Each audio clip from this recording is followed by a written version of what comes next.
በስመ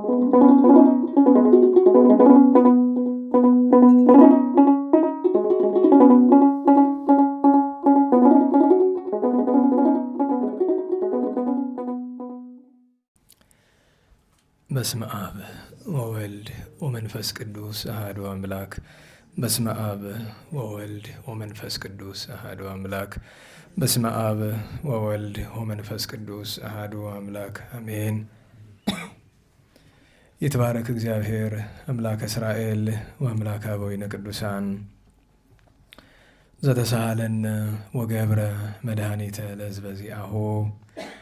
ይቅር ያለን ለወገኖቹ ለምእመናን ሕይወትን መድኃኒትን ያደረገ የአባቶቻችን አምላክ የቸርነት ባለቤት ቸሩ እግዚአብሔር ከዚህ ሰዓት ከዚህ ዕለት ያደረሰን ቅዱስ ስሙ የተመሰገነ ይሁን። እንዴት ዋላችሁ? እንዴት ሰነበታችሁ?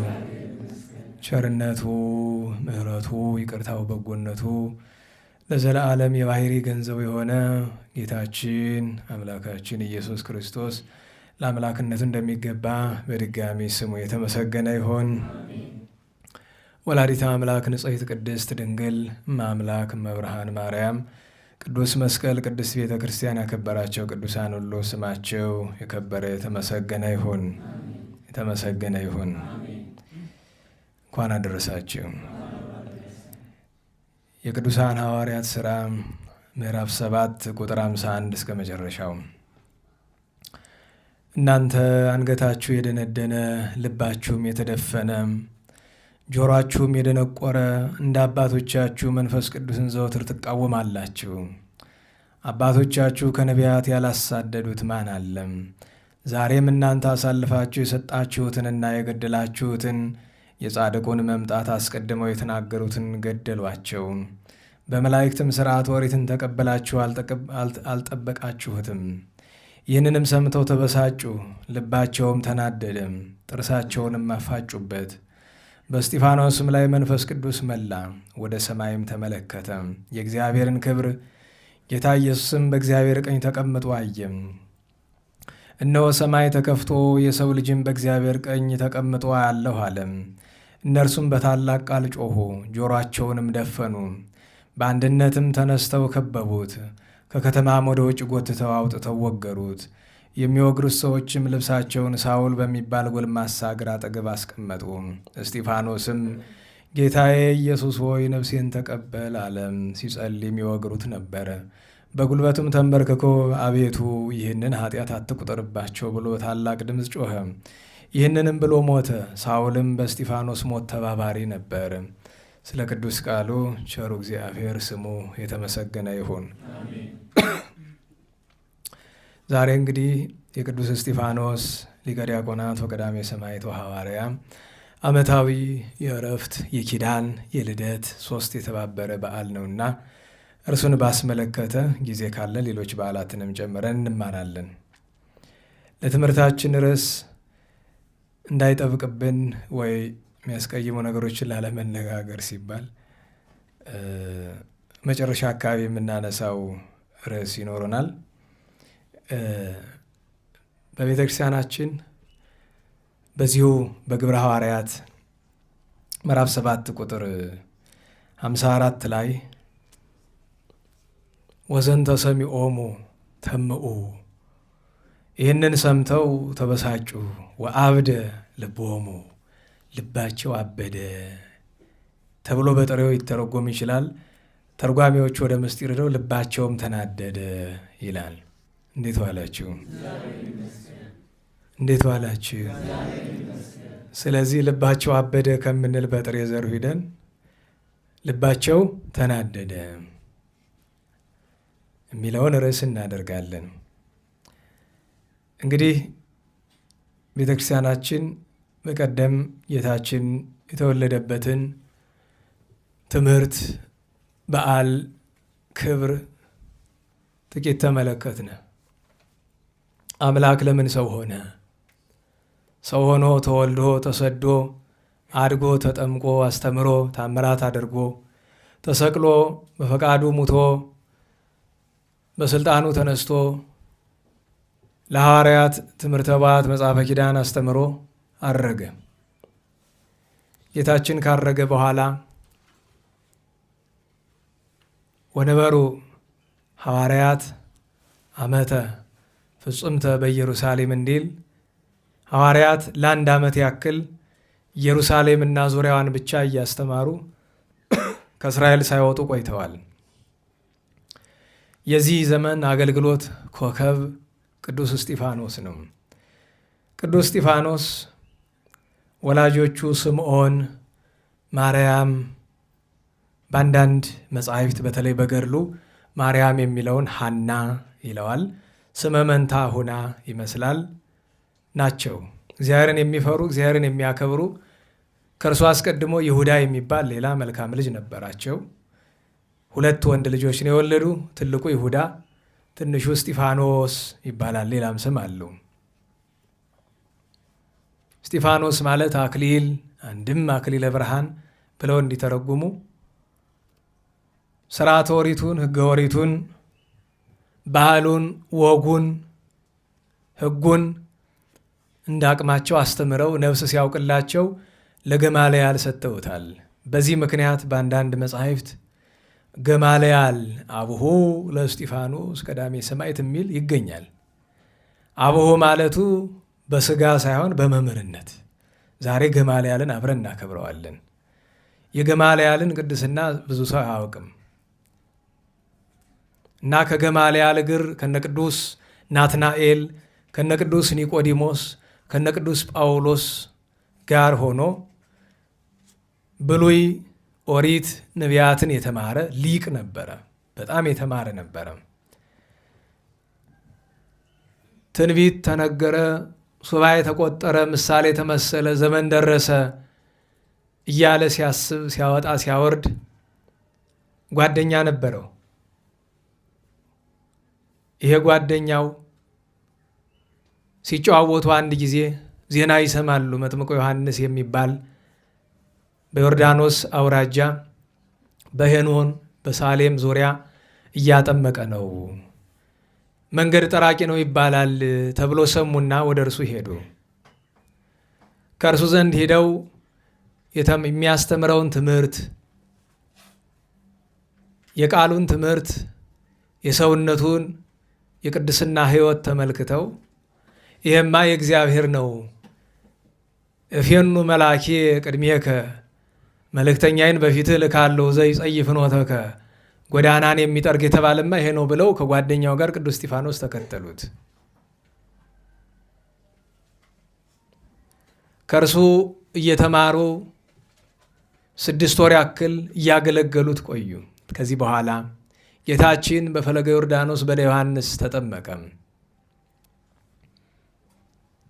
እግዚአብሔር አብ በደመና ሆኖ ዝንቱ ውእቱ ወልድየ ዘአፈቅር፣ የምወደው የምወልደው የባሕሪ ልጄ ህልውኜ የምመለክበት የምሰገድበት የምመሰገንበት አንድያ ልጄ ነው ብሎ ሲመሰክር በመንፈስ ቅዱስ በአምሳለ ርግብ ወርዶ በራሱ ላይ ሲቀመጥ አንድነት ሦስትነት ሲታወቅ ሲገለጥ ዮሐንስም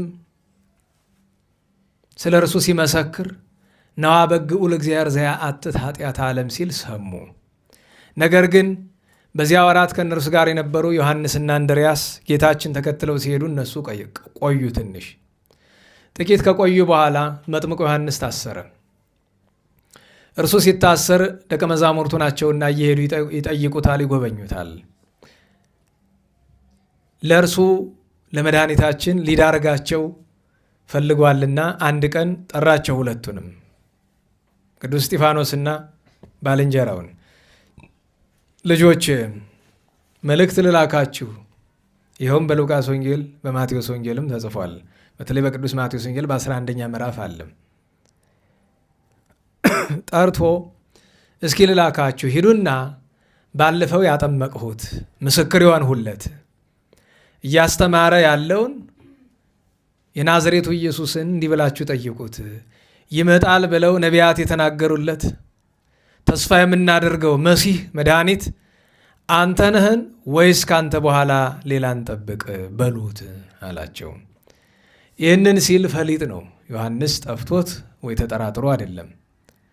እነርሱ ሂደው ይረዱ ብሎ ነው። ቅዱስ እስጢፋኖስና ባልንጀራው ሄደው ጌታችንን አገኙትና መምህር ሆይ መጥምቁ ዮሐንስ መምህራችን እንዲህ ብላችሁ ጠይቁት ብሎ ልኮናል፣ ምን እንበለው ብለው አሉት። ጌታችን መልሶ በፊታቸው ዕውራንን አብርቶ ጎባቶችን አቅንቶ ለምጻሞችን አንጽቶ ድንቅ ድንቅ ታምራት አድርጎ ተመልከቱ፣ ለምጻሞች ይነጻሉ፣ ዕውሮች ያያሉ፣ ጎባጦች ይቀናሉ፣ በእኔ የሚያምን የማይሰናክልብኝ ብፁዕ ነው በሉት ብሎ አላቸው። ዮሐንስ መጥምቁና የእርሱ ፈጣሪ መድኃኒታችን ኢየሱስ ክርስቶስ ተግባብተዋል። ዮሐንስ ለምን እንደላካቸው ስላወቀ ራሳቸው ይረዱት ከሱ አንደበት ከእኔ ከፍጡር አንደበት ከሚሆን ከፈጣሪ ከራሱ አንደበት ይረዱት ብሎ ነው። እንዲህ ብሎ ሲላቸው ተደንቀው ባዩት ነገር ተመልሰው መምህራችን ዮሐንስ ሆይ እንዲህ ያደረገ በፊታችን እንዲህ ብሎም ነገረን፣ ይኸው መልሶ አሉት። አይ ልጆች ይህን የላኳችሁ ለእኔ አይደለም እናንተው ተረዱት ብዬ ነው። በሉ ሂዱ፣ እርሱ አምላክ ነው፣ መሲህ ነው፣ ተከተሉት ብሏቸዋል። እጅ ነስተው ጌታችን ኢየሱስ ክርስቶስን ተከትለውታል። ጌታም ሁለቱንም ከ72ቱ አርድእት ጨምሯቸዋል። ከዚህ በኋላ 3 ዓመት ከ3 ወር ከዋለበት እየዋሉ ካደረበት እያደሩ የቃሉን ትምህርት የእጁን ታምራት እያዩ ተማሩ፣ ምስጢር ጠነቀቁ። ጌታ በፈቃዱ ተይዞ ተገፎ ተገርፎ ተሰቅሎ ሙቶ ከተነሳ በኋላ 40 ቀን አብረው መጽሐፈ ኪዳን ትምህርተ ኅቡዓት እነ ቅዱስ እስጢፋኖስ ተማሩ። በ40 ቀን ሲያርግ በአንብሮተ እድ ሲባርካቸው ቅዱስ እስጢፋኖስ አብሮ ተባረከ።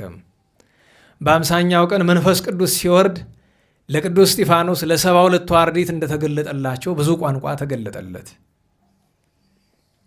በዚያ ወራት ሲያስተምር በግብረ ሐዋርያት ምዕራፍ 6 ቁጥር 1 ጀምሮ እንደምትመለከቱት ሰይጣን በቤተ ክርስቲያን ላይ የመጀመሪያውን ጥቂት የሚመስል ግን የሚረብሽ ሁከት ፈጠረ።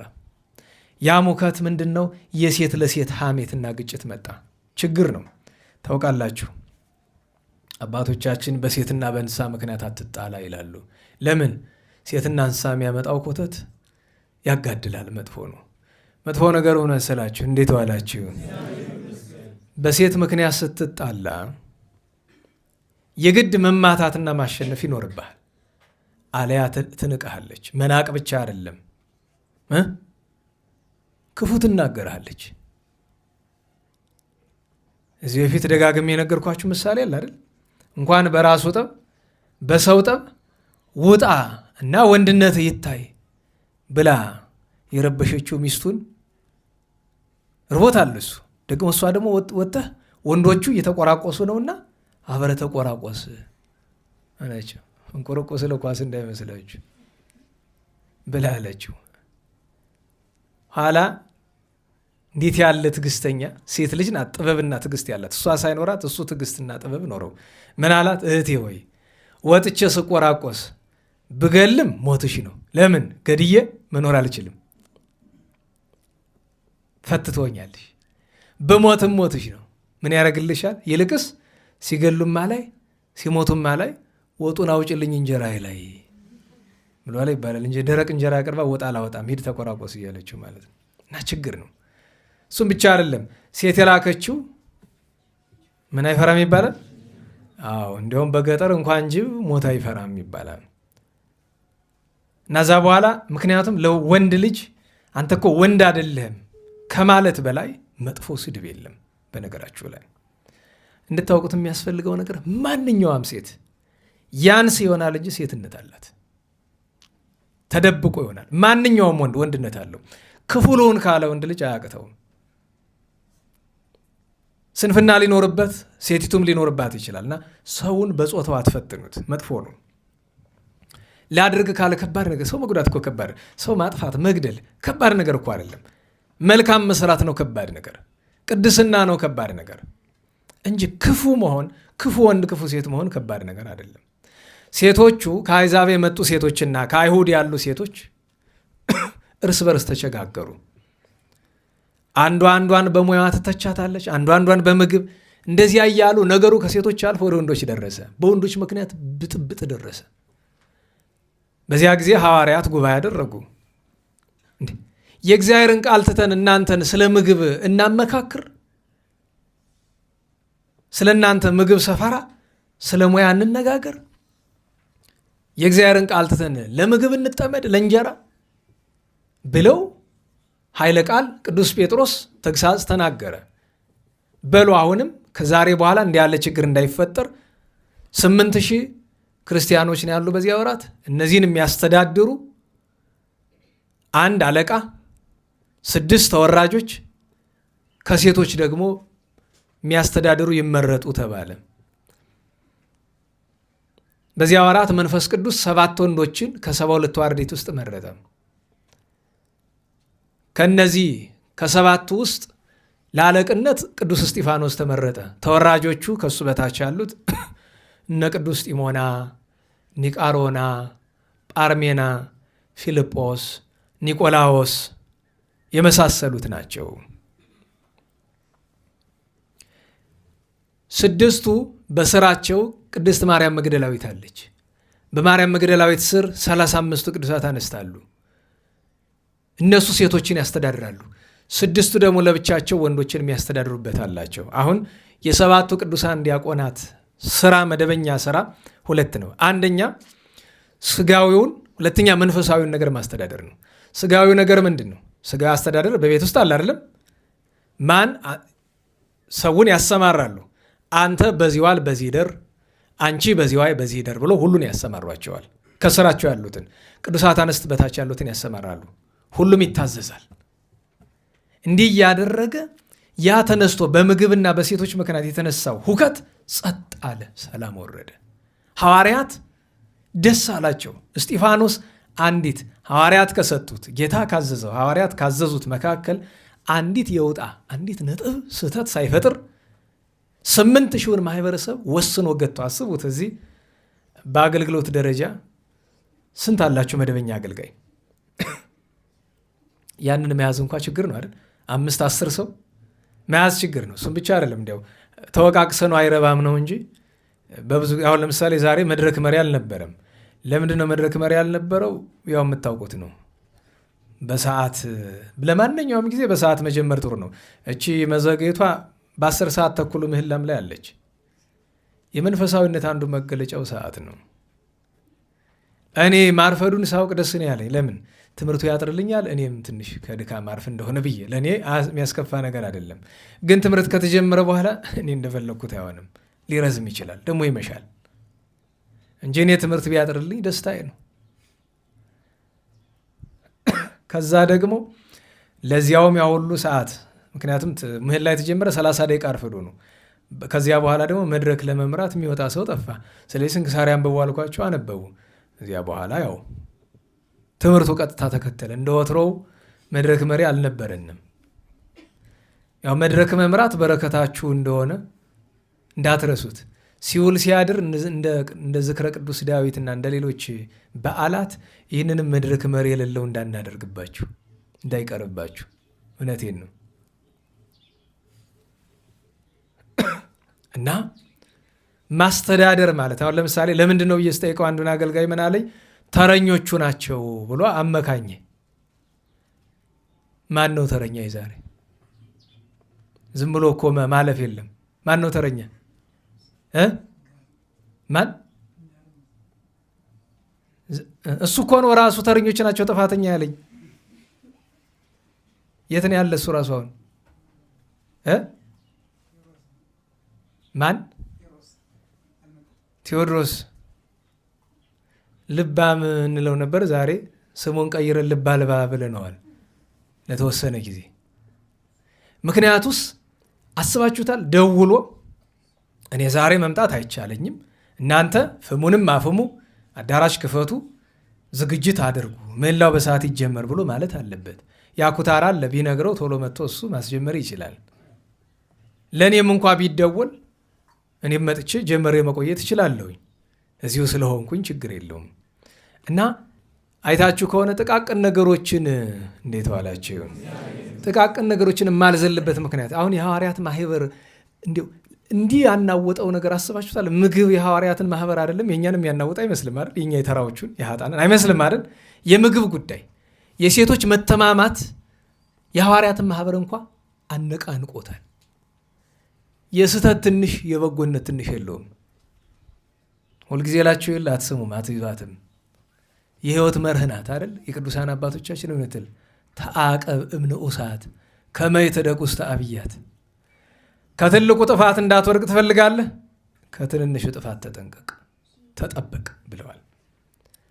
ቅዱስ እስጢፋኖስ እንዲያደርጉ ሐዋርያትን ደስ አሰኛቸው። በዚያ ወራት ከውስጥም ከውጭም ሐዋርያት ስራ ስለቀናላቸው ቅዱስ እስጢፋኖስ ነገሮችን ስላረታላቸው ወንጌል እሰፋ ስርዓተ ኦሪት እጠፋ አለ። የዚያን ጊዜ የአይሁድ ረበናት ሊቃነ ካህናት ጸሐፍቶቻቸው 70 ሊቃናት ተሰበሰቡ። ምክንያቱም እንኳን ሌላ የአይሁድ ካህናት አሉ አይደል? እንዴት ዋላችሁ? የአይሁድ ካህናትና ጸሐፍት አሉ አይደል? ከካህናቱና ከጸሐፍቱ መካከል እንኳን ቅዱስ እስጢፋኖስ በሚሰብከው ስብከት ተስበው ክርስቲያን የሆኑ ነበሩ። ማን ነው እንዲየረበሸን ያለ? ክርስትናን ለማጥፋት መጀመሪያ ነገሩን ለማጥፋት ብለን ዋናውን ሰቀል ነው አልጠፋ አለ። አሁን ማንን ብንገድል ይሻላል? የሚገርማችሁ ነገር ከ12 ሐዋርያት ይልቅ አይ አሁን ኦሪትን ሊያጠፋብን የተነሳ እስጢፋኖስ ነውና እሱን ብንገድለው ይሻላል አሉ። እሱን ለመግደል ሰላይ ቀጠሩበት። እንደ ዛሬ ዘመን ሰላይ 70 አይን ይባላሉ አይደለም? ቀጠሩበት። የሚናገረውን ነገር ምን ይል ይሆን ተብሎ ማለት ነው። ደህና ዋላችሁ? ምን ይል ይሆን ተብሎ ማለት ነው።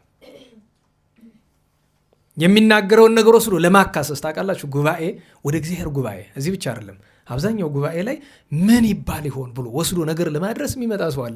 አስፋችሁት? የእግዚአብሔር ጉባኤ ውስጥ ክርስቲያኑ ነው ማተብ አንጠልጥሎ ወሬ ለመልቀም የሚመጣ ማለት ነው።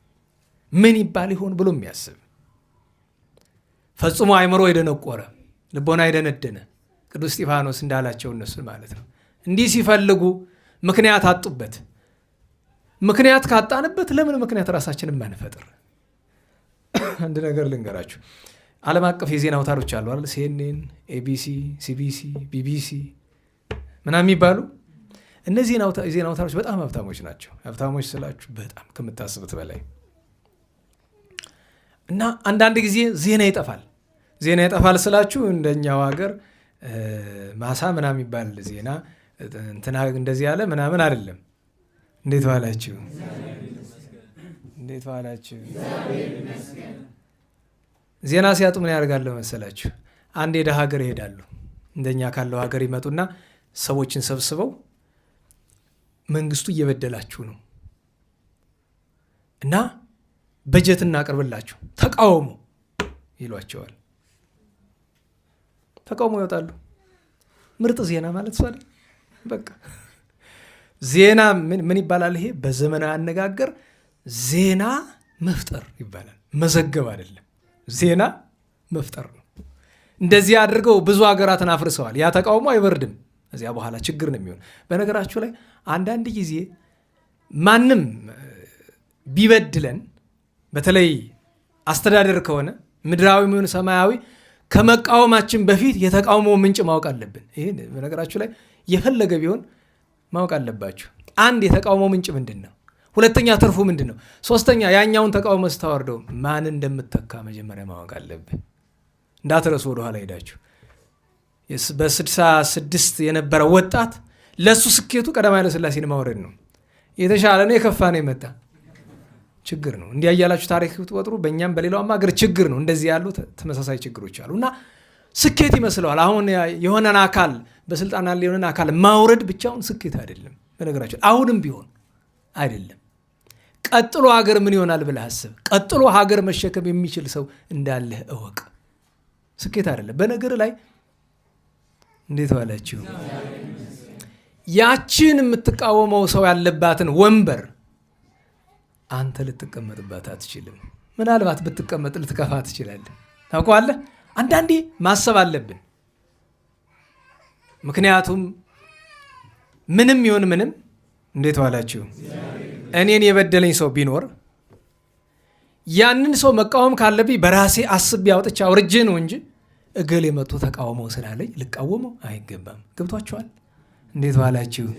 የፈለገ ቢበድለኝ አንድ ሰው ባለስልጣን ይሁን ተራ ሰው ይሁን መቃወም ካለብኝ እሱ ጋር መጣላት ካለብኝ በራሴ አስቤ ተዘጋጅቼ ነው እንጂ እገሌ ባለኝ አይደለም። ይህንም ላችሁ ለምንድን ነው ሰዎች መጥተው እዛ ማዶ በውጭ ሀገር ያሉ የሚዲያ የስለላ የምን ሰዎች እንድንቃወም ከነገሩን ሊያጠፉን ፈልገዋል። ለጊዜው ተራ ዜና ነው የምንሆነው። ከዚያ በኋላ ደግሞ ችግር ነው። እንዲያው ፖለቲካው ምኑ ስለማይገባን ብዙዎቻችን ፍንጭ ልስጣችሁ እንዲያው በሚዲያ ጉዳይ ያለውን ችግር ብዬ ነው። እንዴት ዋላችሁ? እና ምክንያት ቢያጡበት እነዚህኞቹ ዜና አደጋ ተፈጥሮ ዜና እንዲፈጠር እንደሚያደርጉ እነሱ ደግሞ ምን አደረጉ? ያላደረገውን ነገር ፈጥረው ምስክር ሰማዕተ ሐሰት የሐሰት ምስክሮች አቆሙበት። በሐሰት አስመስክረው ይዘው አዳርሱን ብለው አስረው እየጎተቱ ይዘውት ሄዱ። ግብረ ሐዋርያት ምዕራፍ 7 ላይ የምታዩት ነገር እሱ ነው። ወሰዱት፣ አስረው በፊታቸው አቆሙት። ሰባ ሊቃናት፣ ጸሐፍት፣ ፈሪሳውያን፣ ሊቃነ ካህናቱ ቁመው ሳለ ተቀምጠው ሳለ በአንተ ላይ የቀረበው ክስ እውነት ነው ወይስ ሐሰት አሉት። እንዴት ዋላችሁ? ክርስቲያን ራሱን ነፃ ስለማድረግ ብዙ አይጨነቅም። እውነት ለመናገር እሱን የሚያስጨንቀው እንደ እውነተኛ መምህር፣ እውነተኛ እረኛ፣ እውነተኛ አባት የሚጨነቀው የሕዝቡ መዳን ነው። የእሱ መከሰስ አያስጨንቀውም። እስጢፋኖስ ብልሃል ወይ ሲባል ግብረ ሐዋርያት ምዕራፍ 7 አንብቡት። ብያለሁ ብሏል? ንገሩኝ። አላለም። አላልኩም ብሏል? አላለም። ምክንያቱም ቀጥታ ምንድን ያለ ስምዑ አበዊነ ወአሃዊነ አባቶቻችን ወንድሞቻችን ስሙ ብሎ የአብርሃምን ታሪክ አመጣ። ስለ መዳናቸው ሊያስተምራቸው ጀመረ እንጂ የቀረበበት ክስን ስለማስተባበል አይደለም። ምክንያቱም እነሱ ምንድን ያሉ? ሎቱ ስብሐት እግዚአብሔርን ተሳድበዋል፣ ሙሴን ተሳድበዋል፣ ኦሪታችሁ ይሻራል፣ ቤተ መቅደሳችሁ ይፈርሳል ብሎናል ነው ያሉ። ይሄን አላለም ቅዱስ እስጢፋኖስ። ግን ቀላሉ ነገር እዚያው የሚያልቅ ምንድን ነው? አረ በሐሰት ነው የከሰሱኝ፣ አረ አላልኩም፣ ውሸታቸውን ነው ማለት ይችል ነበራል። አላለም። ምንድን ነው ያለ? እግዚአብሔር ስላደረገላቸው ቸርነት የአብርሃምን፣ የይስሐቅን፣ የያዕቆብን፣ የዮሴፍን፣ የ12ቱ ደቂቀ እስራኤልን፣ የሙሴን ድንቅ የሆነ ታሪክ በብዛት በቅዱሳን በዓላት በነቢያት በዓል የሚነበበው ግብረ ሐዋርያት ክፍል ይሄ ነው አይደለም? ያን ተረከላቸውና መጨረሻ ላይ ሰሎሞን ቤተ መቅደስ ላይ ደረሰ። ምን አለ? ወደ ተራስም እንተነበረት አበዊነ በገዳም የምስክሪቱ ድንኳን በአባቶቻችን ዘንድ በበረሃ በሲና በረሃ ነበረች። በከመ አዘዞ ለሙሴ ይግበራ በአርአያ ዘአርአዮ በሰማያዊ ስርዓት እንዳሳየው እነ ኤልያብ ባስልኤል እንዲሰሯት አደረገ። ወተመጠው አበዊነ ወኢያሱ ኢያሱና አባቶቻችን ከሙሴ ሙሴ ሲያርፍ ከቅዱስ ሙሴ ተቀበሉ። እንዲህ ያለ ሲተርቅ ቆየና እንዴት ዋላችሁ? እስከ አመ መዋዕለ ዳዊት ብሎ ከአብርሃም ቀጥሎ ሌላ ደገኛ ሰው አነሳ። ምን ብሎ? እስከ ዳዊት ዘመን ድረስ ዘረከበ ሞገሰ በቅድመ እግዚአብሔር በእግዚአብሔር ፊት ምን ያገኘ? ሞገስ ባለሟልነት ያገኘ። ወሰአለ ይርከብ ማኅደሮ ለአምላከ ያዕቆብ ለያዕቆብ አምላክ ለእግዚአብሔር ማደሪያን ሊያገኝ የለመነ። ወዳእሙ ሰሎሞን ሐነጸ ሎቱ ቤተ። ነገር ግን ለዳዊት ሳይፈቅድለት ቀርቶ ሰሎሞን ቤትን ሰራለት። ወአኮሰ ዘይሐድር ልዑል ውስተ ግብረ እደ ሰብ። ልዑል እግዚአብሔር የሰው እጅ በሰራው ያድራል ብላችሁን ነው? የሚያድርስ አይደለም። ለምን? እስመ ከመ ይቤ ነቢይ ኢሳይያስ እንዲህ ብሏል። ሰማይኒ አምጡ እስቲ የለመዳችሁት አልለመዳችሁም? እንዲህ ያለ ጥቅስ ሰማይኒ ኧረ በሉ በሉ እንጂ ምን ትፈሩታላችሁ? መንበሬ ሰማይ ምኔ ነው? ዙፋኔ።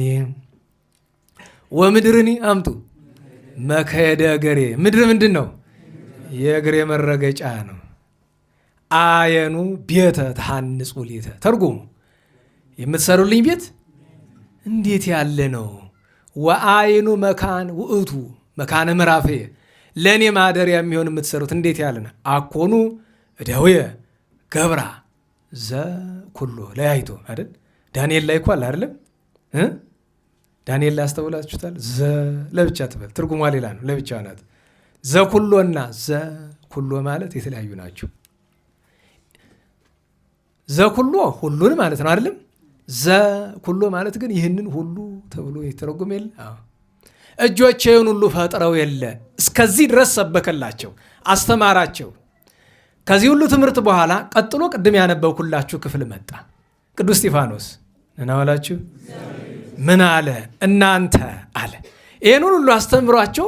የሚገርማችሁ ገና ወደ አደባባይ ሲያቀርቡት ትኩር ብሎ ደጋጎቹ ቢመለከቱት ፊቱ ምን ይመስል ነበር አለ? የእግዚአብሔርን መልአክ ይመስል ነበር። የእግዚአብሔር መልአክ ምን እንደሚመስል እንኳን የእግዚአብሔር መልአክ ሲባለ ከዚህ ከስዕሉ እንዳለው እንዳይመስላችሁ። ይህም እኛን አስመስለን የሳል ነው እናዋላችሁ። የእግዚአብሔርን ብዙ ጊዜ ስዕል የሚስሉ ሰዎች የርእይ ደረጃ ያላቸው ስላልሆኑ የርእይ ደረጃ ያላቸው ለምሳሌ ቅዱስ ሚካኤልን የሚያዩ አሉ አይደል? ቅድስና ያላቸው እኛ ማለት አይደለም መቼ ባሉበት አሉ አይደለም? እነሱን ሳሉ ብትሏቸው አይሰሉም፣ እሺ አይሉም።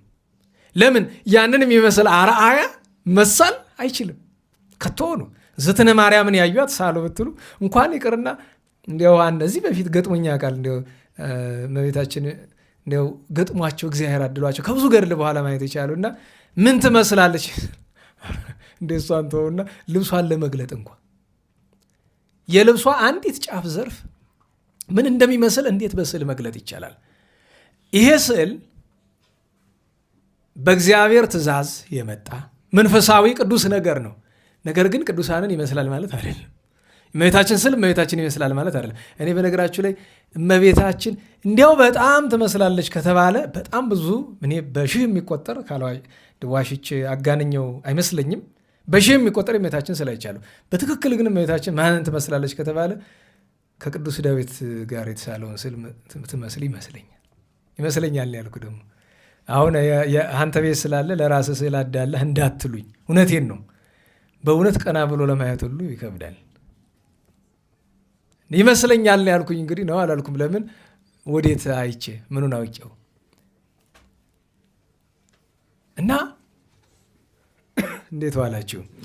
የእግዚአብሔር መልአክ ምንን እንደሚመስል እኛ ከተውኑ አናውቅም። እንደዚያ ሆኖ አዩት። ያንን አይተው ያን የመሰለ ጣፋጭ ስብከት ሰምተው እንዳልተለወጡ ሲያውቅ ቅዱስ እስጢፋኖስ ወደ ምን ገባ? ተግሳጽ። ደህና ዋላችሁ? ቃለ እግዚአብሔሩን ምክሩን እዝናቱን ያልሰማ ቀጥሎ የሚመጣበት ምንድን ነው? ተግሳጹን ደግሞ ስሙት። አሁን እንዲህ ያለ ተግሳጽ በዚህ ዘመን ብናስተምር፣ አሁን እስጢፋኖስ የዋህ ነው አይደለም? እንዴት ዋላችሁ? ምንድን ነው የሚለው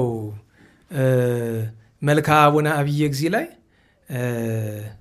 ምስለ ጊዮርጊስ ሰማዕት ዘኩናተ ረድኤት በእዱ ወእስጢፋኖስ ሰማዕት ዘሂሩት ልማዱ ይላል። ጊዮርጊስን ፈጣን ረዳት ጦሩን ይዞ መጥቶ ጠላትን የሚዋጋልን ይለዋል። እስጢፋኖስን ግን ምንድነው ልማዱ አለ? ቸርነት፣ ደግነት፣ ርራሄ፣ የዋሃት ነው ልማዱ ብሏል። ግን ይሄ የዋህ ይሄ ቅዱስ ይሄ ደግ ሰው ተግሳጹ ምን ይመስላል ነው። ዛሬ ወአብደ ልቦሙ ልባቸው ተናደደ የተባለ ምን ቢላቸው ነው የተናደዱ? ዝም ብሎ ሲያዳምጥ ቆይቶ ምን አላቸው? እናንተ አንገታችሁ የደነደነ።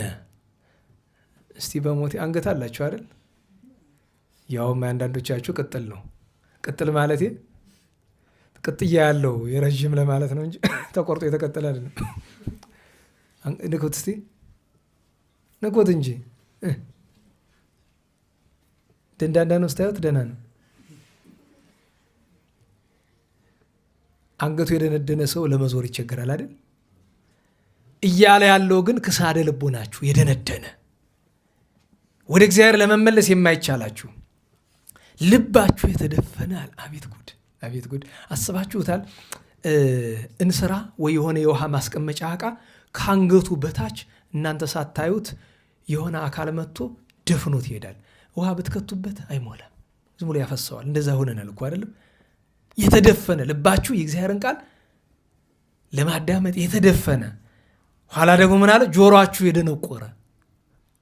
እንደ አባቶቻችሁ መንፈስ ቅዱስን ዘወትር ትቃወማላችሁ።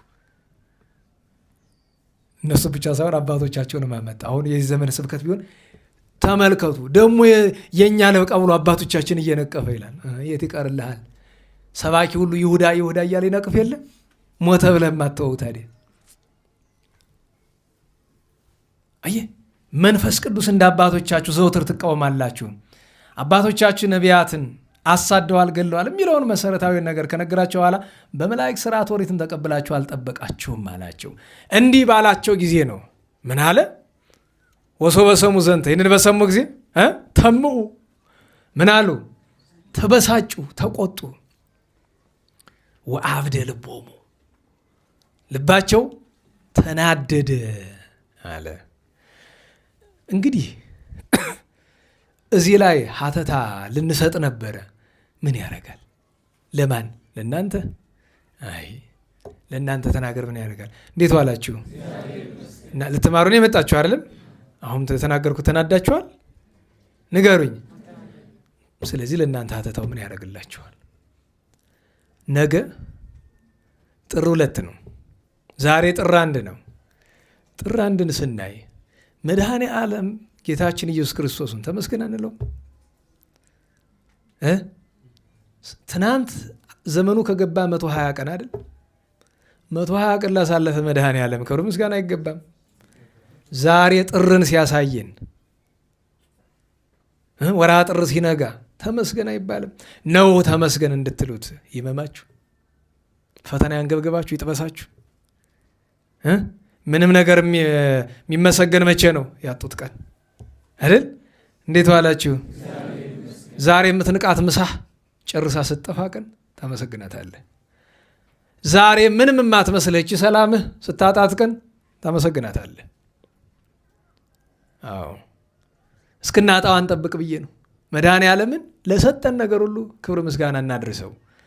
ይክበር ይመስገን። ነገ ቅዱስ ጊዮርጊስ ሊቀ ሰማዕታት ልደቱ ነው እንድናከብር። ነገ የአባታችን የአዳም ልጅ የመጀመሪያው ሟች የመጀመሪያው ሰማዕት ቅዱስ አቤል እረፍቱ ነው። ቅዱስ ቴዎናስ፣ ቅዱስ አላኒቆስ እመቤታችን በደብረ አባ ሲኖዳ ቅዳሴ ቤቷ ነው። ከኢትዮጵያውያን ቅዱሳን ደግሞ የዳግናው ጻድቁ ገባሬ መንከራት አባ ገብረ ክርስቶስ ዓመታዊ በዓላቸው ነው። በ3 ሄሮድስ የገደላቸው 144,000 ቅዱሳን ሕፃናት፣ አባታችን አባ ሊባኖስ የመጣኡ፣ አባታችን አባ አሞን፣ አባታችን አባ አድሃኒ ኢትዮጵያዊ ጻድቅ የአባ ሊባኖስ ረድ ማለት ናቸው። ያን ቀን ስም አጠራሩ የከበረ ነቢይነቱ ያማረ ታላቁ ልዑለ ቃል ኢሳይያስ ልደቱን እናስባለን። ኢሳይያስ ነቢዩን በ4 መቼስ በዓመቱ ከጌታና ከእመቤታችን በዓል ቀጥሎ ጥር 4ን ያህል በዓል የለም። ብዙ የሚያውቀው ሰው የለም እንጂ ጥር 4 የማን በዓል ነው? የቅዱስ ዮሐንስ ወልደ ነጎድጓድ። አዎ የሐዋርያ አቡ ቀለምሲስ ታኦሎጎስ ወልደ ነጎድጓድ ፍቁረ እግዚእ ድንግል ዘረፈቀ አንተ ሲል ይጠብቃል። እኛ ግን አሁን አንተ እያልነው አይደለም። ዘረፈቀ ውስተ ጽኑ ለኢየሱስ የሚባል እንዴት ዋላችሁ? ሰባኪ ወንጌል የሚል ወረብ ታውቃላችሁ? የሱ ሰባኪ ወንጌል ሐዋርያት ትንቢት ቀርነ ቤተክርስቲያን የሚል ዮሐንስ ወልደ ነጎድጓድ ዓመታዊ የፍልሰት ማለትም የተሰወረበት በዓል ነው። ያን ቀን ከቅዱሳን ወገን የአቡነ አረጋዊ ታውቀው? አቡነ አረጋዊ ደብረ ዳሞ እናታቸው ማን ነው የምትባል?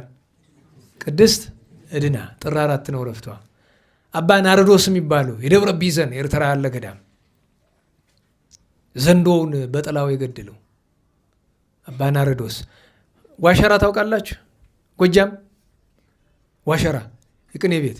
አዎ ታላቁ አባት ጻድቁ መልከጼዴቅ የዋሸራው ዓመታዊ በዓላቸው ነው። በ5 ቅዱስ ማቴዎስ ሊቀ ጳጳሳት ታምረ ማርያም ሲነበብ ዝንቱ ስርዓት ተብሎ ሲነበብ ማን 3 አባቶች ይጠራላል። አባ ማቴዎስ ወአባ ማርቆስ ወአባ አብርሃም ይላል አይደል? ታምረ ማርያም ያለው አባ ማቴዎስ እመቤታችን ከመውደዱ የተነሳ ብዙ ድንቅ ድንቅ ታምራት ያደረገችለት ዓመታዊ ረፍት በዓሉ ነው። አረጋዊ ሰማዕት ቅዱስ አውስግኒዮስ እናታችን ቅድስት አውስያ የሊቀ ሰራዊት ቴዎድሮስ እናት ማለት ናት። በ6 ትልቅ በዓል ነው። ግዝት ነው። የማን? የጌታችን የመድኃኒታችን የኢየሱስ ክርስቶስ ምን ይባላል በዓሉ? ግዝረት በዓለ ኢየሱስ ክርስቶስ ይባላል። ከዚያ ቀጥሎ በጣም ትልልቅ በዓላት አሉ። አንደኛ አባታችን ኖህ ዕረፍቱ። አያችሁ፣ የ10ሩ አበው ማኅተም ተብሏል። ሁለተኛ ታላቁ ነቢይ ኤልያስ ርዕሰ ነቢያት ኤልያስ ዕርገቱ። ሶስተኛ ያ ሞኛ አይኖርም እንጂ ይዘክረ ነበር አለ ሰብሳቢያችሁ አለ። አዎ ዘክር ስላድኖ ቤት ነው ያለ፣ እኔ ቤት ነው ያለ። የቅዱስ ባስልዮስ ስላስልዮስ ራሴ ሆነኝ ያሳልኩት ሳሌውስ ነው እንጂ አለ። አሁን ያን ቀን ትልቅ በዓል ነው። ምንድነው? 6 ምንድነው ቀኑ? ረቡዕ ነው። እስቲ እግዚአብሔር ያውቃል። እንግዲህ ትምህርት ሊኖርም ላይኖርም ይችላል። በ4 እና በ6 እግዚአብሔር ያውቃል። ታላቁ ቅዱስ ባስልዮስ የቂሳርያው ርዕሰ ሊቃውንት እና አባ ሙሴም እና አባ ወርካያኖስ ሌሎችም በዓላት አሉ። ጥር 7 ቀን ስሉስ ቅዱስ ሥላሴ ዓመታዊ በዓል፣ ቅዱስ ሶል ጴጥሮስ ዓመታዊ በዓሉ ነው። ንጽሕት ማርያም የቅዱስ ናኩቶላ ሚስት ዓመታዊ በዓሏ ነው። ሌሎችም በዓላት አሉ። የዛሬ ሳምንት 8 ነው አይደለም? ካህኑ ዘካርያስ ልደቱ፣ ነቢዩ ቅዱስ ሚክያስ ዕረፍቱ፣ ታላቁ አባ መቃርስ ቅዳሴ ቤቱ፣ ድራኒቆስና ብንያሚን ሊቃነ ጳጳሳት ናቸው። ዕረፍታቸው ነው። እግዚአብሔር የዛ ሰዎች ይበለን። ትምህርት ጨርሰ እንዳይመስላችሁ። በኋላ አንዳንዱን በዓል መንገር የሚቀጥለውን ለምን በኋላ በችኮላ እናደርገዋለን? እስቲ በመሃል እናምጣው ብዬ ነው። አሁን ደግሞ ወደ ኋላ እንመለስ፣ ታሪክ እናምጣ። ዛሬ አንድ ነው። በ24 አይደል ተገናኝተን የነበረ አባታችን ተክለ ሃይማኖት፣ በ25 ታኅሳስ 25 ታላቁ አባ ዮሐንስ ከማ፣ ከሱ የሚቀድም ግን 5ቱ ቅዱሳን መቃብያን አሉ። እንዴት ዋላችሁ? ነገረ መቃብያን 3 ታሪክ አሉ። አንደኛው የአልዓዛር ታሪክ ታውቀው የለ? ከሚስቱ ሰሎሜና ከልጆቹ ጋር በሳት የጠበሱት የእሱ ነገረ መቃብያን ተብሏል። አንድ። ሁለተኛ የመቃቢ ዘይሁዳ፣ ሶስተኛ የመቃቢ ዘሞአብ። እነዚህ የሚጠቀሱ ከሱ ነው። 3 በኋላ 2 ተጨምረውላቸው 5ቱ መቃብያን በእምነታቸው ጸንተው ፂሩ ጻይዳን የሚባል አረመኔ ንጉሥን ታግለው ሰማዕትነት ተቀብለው ከብረዋል። ምድራዊ ሰማያዊ ብዕል የነበራቸው ቅዱሳን ናቸው። ያን ቀን የጌቶቻችን የቅዱሳን ሐዋርያት ዓመታዊ በዓል ነው። ተዘኪረከ ክርስቶስ የሚል የለም? ገድለ ሐዋርያት ቢነበብ የቤተክርስቲያኑ ልክ ድርሳነ ሚካኤል ይነበብ የለ? እንደዚያ እኮ በሁሉም ደሩ መነበብ አለበት። ለሐዋርያት ኩሎሙ እየንተ ክቡር ደምከ ለከአው ደሙ አክሊለ ግዛን ሀበኒ ከመሳተፍ ገድሎም ወደምስስ ለአስራር መጽሐፈ ዝክሮሙ ከመለይሁዳ ረሲት ትደምሰስሞሙ ይላል። ግን እቺ የመጨረሻዋ ዘር በማሕሌትና እኔ መላት ይለያያሉ። ከመለይሁዳ ረሲት ትደምሰስሙ ነው የሚል እና በብዙ ቁጥር መጥቶ በነጠላ ጨረሰው። ለዛ ነው ትደምሰስሞሙ። እና ጌቶቻችን ሐዋርያት ጉባኤያቸው ነበረ። ሁልጊዜ ነግሬያቸዋል። የሐዋርያት በዓል የሚከበረው በዓመት አበይት የሚባሉ በዓላት አሏቸው አይደል? መስከረም 25፣ ታኅሳስ 25፣ ሰኔ 25 እና መጋቢት 25። እነዚሁም የወቅት መለወጫዎች ናቸው። ያን ቀን አባታችን ዮሐንስ ከማ ብሂል ካም ይላል አይደል? ምን ስለነበረ ነው? በኢትዮጵያና በግብፅ ድንበር ላይ የነበረ ምናልባትም ዜግነቱ ኢትዮጵያዊ ሊሆንም ይችላል። አባ ዮሐንስ ከማ።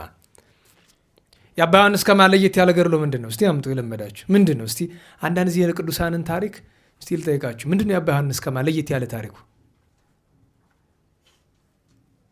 ኧረ በጣም የታወቀ እኮ ነው። አባ ዮሐንስ ከማ ከሚስቱ ጋር በሉ እስቲ ምን? ኧረ በደንብ በሉ። እሺ አሁን ጨርሱት። እንዴት ኖረ? እንዴት ነው ጭንቅላታችን ታሪክ እንዴት ነው ነገሩ? አትይዙም እንዴ? ከሚስቱ ጋር በምን ኖረ? በድንግልና። እንደ ዲሜጥሮስ አንድ አልጋ እየተኙ አንድ ምንጣፍ እያነጠፉ አንድ ልብስ እየለበሱ። ይህ እኮ ነው። ኋላ ገዳም አስቄጥስ ገብቶ የራሱን ገዳም አቋቁሞ መጀመሪያ አባ ዳሩዲ ረድ፣ ኋላ ራሱን ገዳም አቋቁሞ 300 መነኮሳትን ቅዱሳንን አፍርቶ እመቤታችን በፍቅር እያገለገለ ደብረ ማርያም የምትባል ደብር አንጾ ሲያገለግላት ኖሯል። ድንቅ ድንቅ ታምራት አድርጓል። ውዳሴዋን በጠዋት በማታ ይደግምላት ነበረ። በሱ ታሪክ ውስጥ ግን ስንክሳር ላይ የተጻፈ አንድ ግሩም ታሪክ አለ። አባ ዮሐንስ ከማ ታሪክ ሲኖዳ የሚባል ረድ ነበረው። በላይኛው ግብፅ ያሉ ገዳማት እባክን አምከረን አሉት። ሊመክራቸው ሲሄድ የእሱ ረዱ ነውና ልጄ ሲኖዳ አቤት ለመነኮሳት በእኔ ፋንታ ቁምላቸው አለ። ቁምላቸው ማለት ነው አስተዳደር ስራ ቅጣ ማለት ነው አይደለም። አባ ሲኖዳ የሚባለው ደቀ መዝሙር የዋህ ነው። አንዳንድ ሰው አለ አይደል በጣም ቅን ከመሆኑ የተነሳ ለምሳሌ ጭሱሞን ጫማ ሰፊው አለ አይደል ጌታችን ቀኝ ዓይን ብታስት ያለው መቼም ቀኝ ዓይን እንድናወጣ አይደለም አይደል ሌላ ትርጉም አለው። ግን ቀኝ ዓይን ብታስት የሚለውን ሲያስብ ምን አደረገ? ጎልጉሎ አውጥቶት አለ። በዚህም ከበረ እና አባ ሲኖዳ ልጄ ወይ በእኔ ፈንታ ቁምላቸው አለው። ከላይኛው ግብፅ ቆይቶ ምናላት ለወራት አልፎም ለዓመታት ሊሆን ይችላል የቆየ። ተመልሶ ሲመጣ ደቀ መዛሙርቱ ሌሎች ሰብስበው ኧረ አባታችን ችግር ተፈጥሯል። ምንድን ነው? አንተ ከሄድክ ጀምሮ አይተኛ አይቀመጥ እዛው አቆምከው ቦታ ላይ ቆሞ ነው ያለኩ እስካሁን ድረስ። ሄዶ ቢያገኘው እግሩ አብጦ ፈንድቶ እጅ ትል ከእግሩ ይወጣል። እንደዛ ይሆን አልተሰቀቀም። ልጄ ሲኖዳ ለምን እንደዚህ ያደረግ? እኔ እኮ ቁምላቸው ማለት ያስተዳደራቸው ስልህ ነው አሉ። የአባ ሲኖዳ መልስ ይገርመኛል። ወድቆ ከእግሩ ምን አለው? አባቴ ሆይ ከተፈጠርኩ አንድ በጎ ነገር አልሰራሁም ይቅር በለኝ ብሎ ሄደ። እና አንዳንድ ጊዜ ይሁላችሁ ዛሬ ከነጋ ሁልጊዜም በየዓመቱ ብዙ በዓላት አሉ። ግን ጥቅምት 17ና ጥር 1 ቀን ይጨንቃል። ለእናንተ ለሁላችን የሚጨንቅ አይደለም። እንደኔ ላለ ሰው እንደሳቸው ላለ ሰው ነው። ምን ነው የሚጨንቅ?